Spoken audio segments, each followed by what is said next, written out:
رمضان جو ہے نا صحت بنانے کا بڑا بہترین نسخہ ہے. اس میں اللہ آپ کو موقع دیتا ہے ابھی کولیسٹرول کو ختم کروا دو, لیکن رمضان میں لوگوں کا موٹاپا کم ہونے کے بجائے بڑھتا ہے, کیونکہ افطاری میں طبیعت سے تیل والے پکوڑے پھوڑتے ہیں, طبیعت سے بریانیاں کھائی جاتی ہیں, چاٹ اور یہ اور وہ ایک ہی دم اتنا کھایا جاتا ہے کہ عام دنوں میں ڈیوائڈ کر کے کھاتے تھے, تھوڑا غنیمت تھی, اب ایک دم پھوڑتے ہیں, تو صحت بننے کے بجائے بگڑتی. اور رمضان میں موتیں بھی ہوتی ہیں بہت. تو اس لیے رمضان کا اللہ نے جو آپ کو پیکج دیا ہے نا, افطاری میں آپ کھائیں کیا, ہٹو بچوں ہو جائیں گے آپ 15-20 دن میری بتائی ہوئی خوراک اگر کھائیں گے, 15-20 دنوں کے بعد آپ کو ایسا لگے گا کہ مفتی صاحب جو 4 شادیوں پہ بیان کرتے تھے وہ غلط نہیں, کچھ ان میں حقیقت ہے.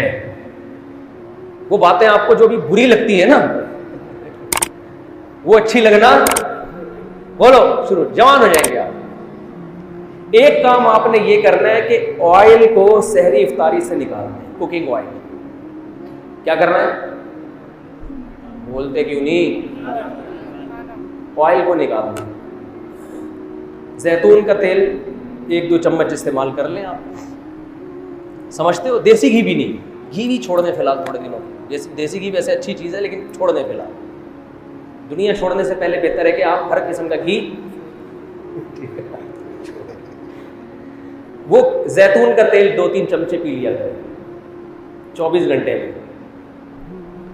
دوسرا کام آپ نے یہ کرنا ہے کہ روٹی چاول کو کم کریں, گندم کو بھی, اور بولو نہ سحری میں گندم بہت زیادہ پھوڑنی ہے اور نہ افطاری میں, نہ رات کو کسی گندم بھی اور چاول بھی. سمجھتے ہو کہ نہیں سمجھتے ہو؟ زیادہ جو آپ نے فوکس کرنا ہے نا وہ کھجور کو. کھجور بہت پاورفل چیز ہے, پیٹ نہیں بھرتا اس سے, مگر جو کام روٹی کرتی ہے نا اور جو انرجی چاہیے وہ کھجور سے ہمیں زیادہ ملتی ہے. ہمارے ہاں افطاری میں کھجور کے ساتھ اتنی زیادتی ہوتی ہے کہ ایک کھجور کی سنت سمجھ کے روزہ افطار کیا اور پھر ڈائریکٹ آ گئے بریانی پہ, کولڈ ڈرنک پہ. ابے یہ پیٹ بھر کے کھاؤ یار, طبیعت سے کھاؤ, اس وقت ہضم بھی ہوگی, جزو بدن بھی بنے گی. عام طور پہ کھجور آسان نہیں ہوتی ہضم کرنا, کھجور آسانی سے بھی کتنا کچھ کھایا ہوا ہوتا ہے, کھجور کے لیے معدہ تیار ہی نہیں ہوتا. افطاری میں آپ تجربہ کر کے دیکھ لیں, جتنی بھی کھجوریں کھا لیں آپ کا پیٹ خراب نہیں ہوگا. تو زیادہ کھائیں کھجوریں. اور یہ کولڈ ڈرنک کو ایک طرف رکھیں آپ. اگر آپ اول تو شربت, میں تو کبھی بھی افطاری میں شربت نہیں پیتا, کیونکہ افطاری میں تجربہ ہے کہ شربت اگر آپ نے پی لیا یا پیٹ بھر کے روٹی کھا لی تو مغرب پڑھتے ہی آپ ٹون ہو جاتے ہو, کسی کام کے تراویح کے قابل تو آپ رہو گے. ٹن ٹناٹن پر میں ہوں سنی ٹن ٹناٹن والا حساب, میں ہوں قادری سنی ٹن ٹناٹن والا حساب بن جائے گا. نہ تراویح پڑھی جائے گی نہ پڑھائی جائے گی. پیچھے دیکھو لوگ تراویح میں پہلی رکعت سے ہی جھومنا شروع کر دیتے ہیں, سو رہے ہوتے ہیں. یہ وہ لوگ ہیں جنہوں نے افطاری میں روٹی پیٹ بھر کے کھائی ہوتی ہے, چاول پیٹ بھر کے. اگر یہ چاول یا روٹی سے پیٹ نہ بھرتے, کھجوریں کھاتے یا اور کوئی چیز کھا لیتے, مکئی کھا لیتے, لوبیا کی چاٹ کھا لیتے, لوبیا کھائیں اس کی چاٹ بنا کے, مزے کی بھی ہوتی ہے. سفید چنے بھی کھا لیں وہ بھی ٹھیک ہے.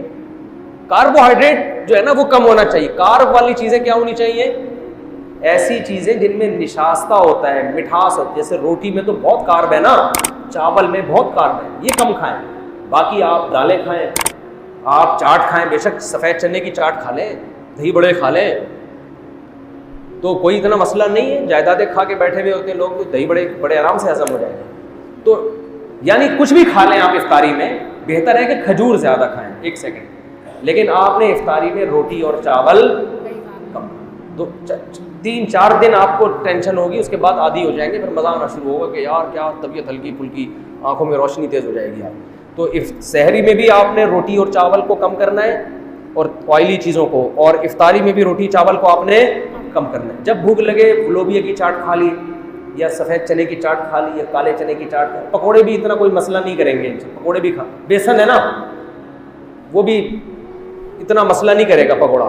زیادہ جو ٹینشن دے گی نا آپ کو روٹی اور چاول اور یہ کولڈ ڈرنک اور شربت پیو ٹون.